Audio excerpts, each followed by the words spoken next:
If you watch Insolito videos, you are most likely interested in true crime. This topic has become more and more popular over the years, and there is now a lot of content available. But what happens when someone becomes truly addicted to this type of content? And what if their keen interest means they might become a perpetrator themselves?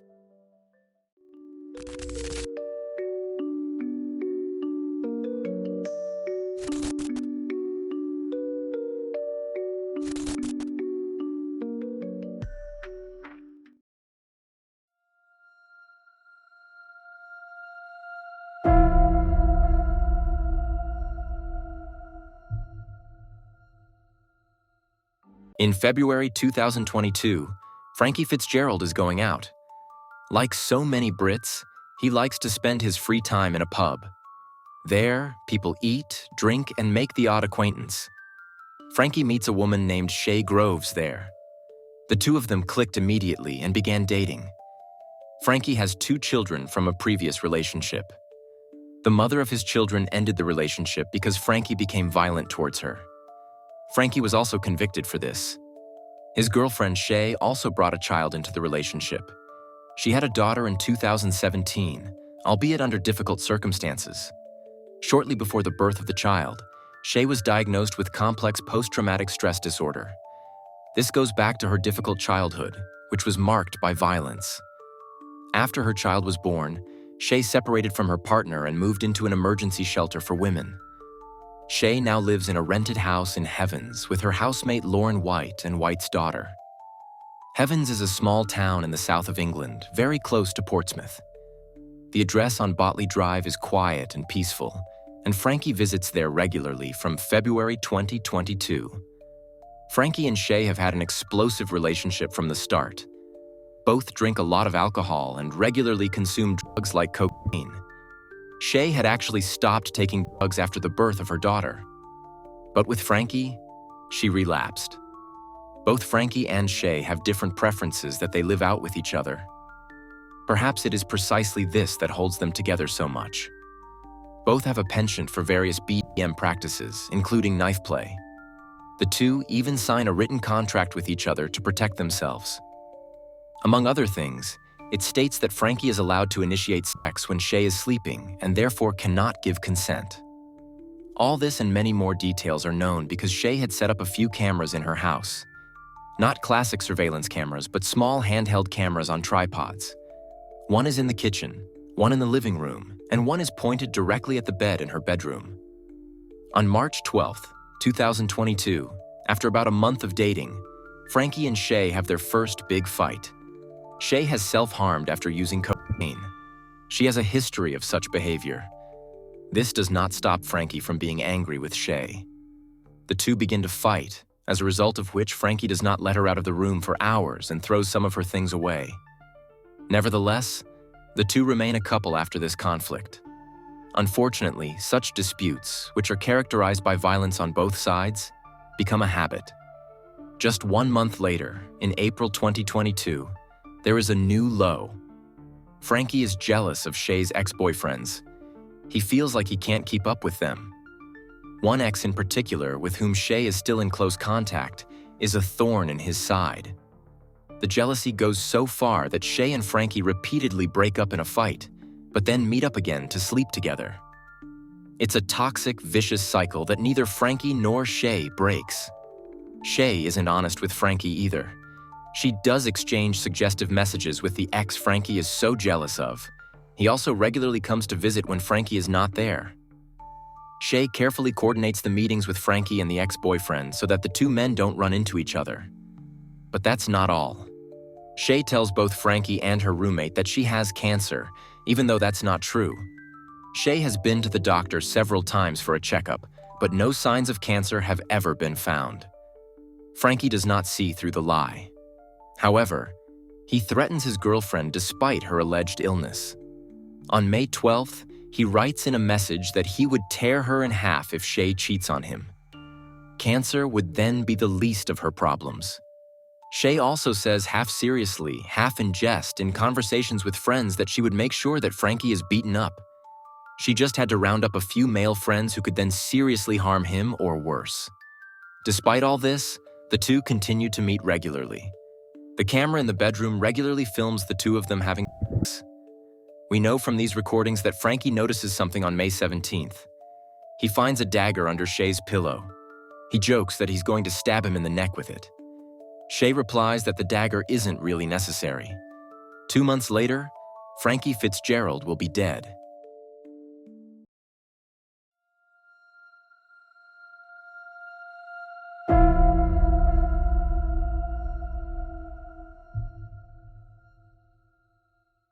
On the morning of July 17, 2022, the police received an emergency call.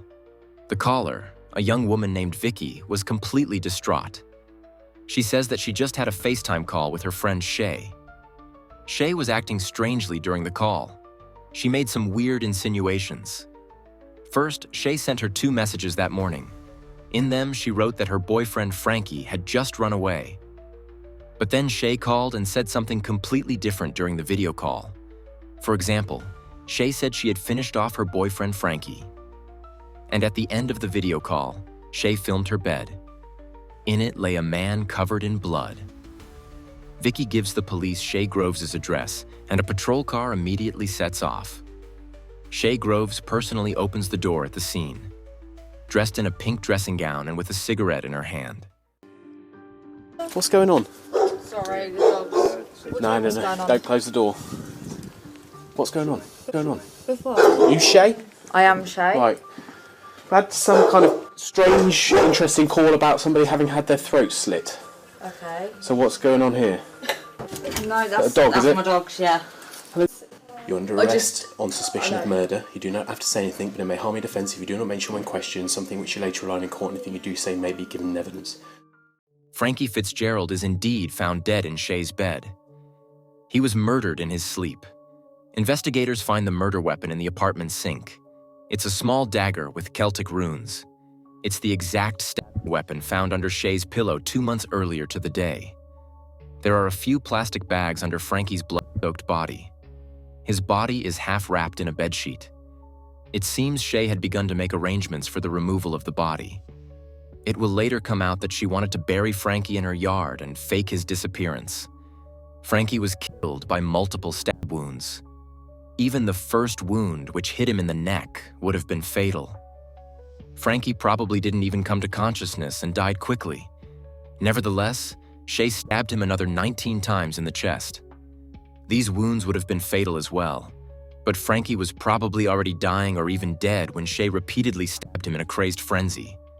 It was probably a lucky break that Shaye's young daughter was with her father that weekend and spared the sight. Initially, not only Shaye was arrested, but also her roommate Lauren White. She was in the house at the time of the murder. She and Shaye are friends, but they have a very specific dynamic. Lauren takes on numerous tasks for Shaye. These range from preparing snacks and drinks to helping Shaye put on her socks. Shaye has a kind of emotional control over Lauren. It will later be revealed that Shaye has also been physically abusive towards her on at least 2 occasions. While the 2 women are being taken to the police station, the investigators secure the scene. What the police find when they search Shaye's house exceeds all expectations. There are weapons near the bed. Not only the murder weapon, a small dagger, but also knives and axes. A firearm is found in the drawer of a chest of drawers. A large number of framed photos hang on the walls. However, the pictures do not show friends, family, or perhaps movie or pop stars, but rows of convicted serial killers and serious criminals. Shaye has framed photos of Myra Hindley and Peter Sutcliffe on her walls. Later, she will say that she just wanted to decorate her bedroom in a special way to shock guests. Shaye's unusual decor is the reason she is known as the true crime killer. According to reports, she's been consuming more and more true crime content since 2020 and has been completely fascinated by the topic. However, in an unhealthy way, Shaye is said to have begun glorifying serious criminals and making them into her idols.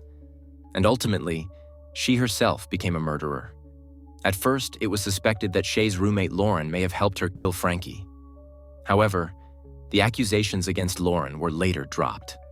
Shaye committed the crime alone and had to answer to the court for it.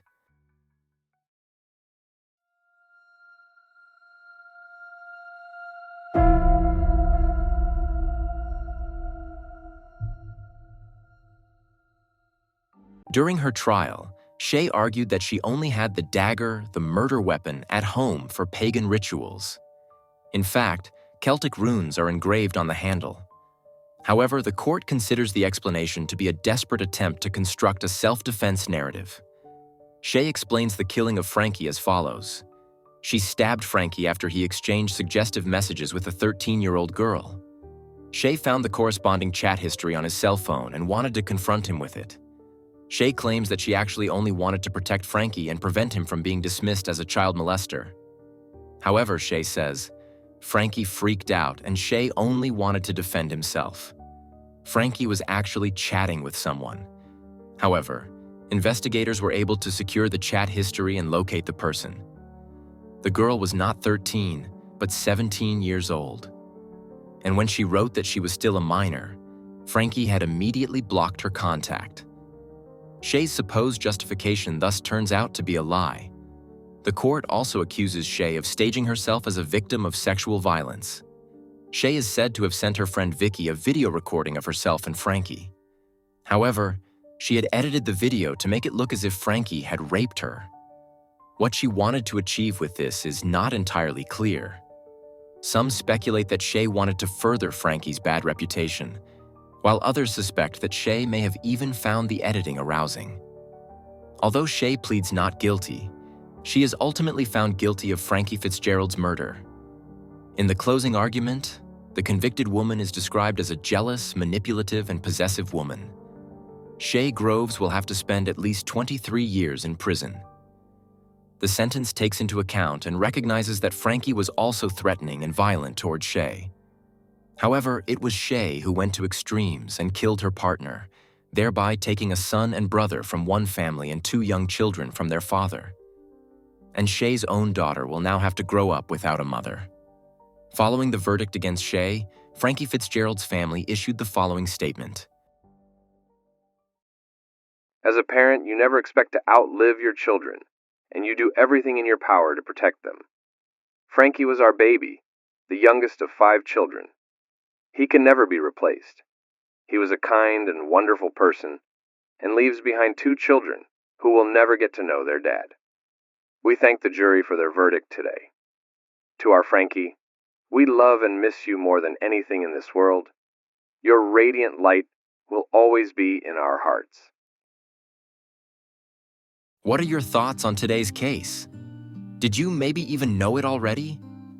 I've seen the case a few times on social media, but the focus was always very much on the fact that Shaye was a true crime fan and then became a murderer herself. The toxic relationship between her and Frankie was rarely examined. While this still doesn't justify the act itself, it does give some insight into the sad end of this cycle of mutual threats and violence. I hope I was able to give you a few new insights with the video, so if you already knew the case. If it was informative, I'd love to see a like or a comment as always. Any interaction increases the likelihood that the video will be suggested to people who have not yet subscribed to Insolito. Otherwise, there is not much more to say. I wish you a good morning, noon, or evening, or whenever you watch the video, and hope to see you again in the next video. Until then, bye guys.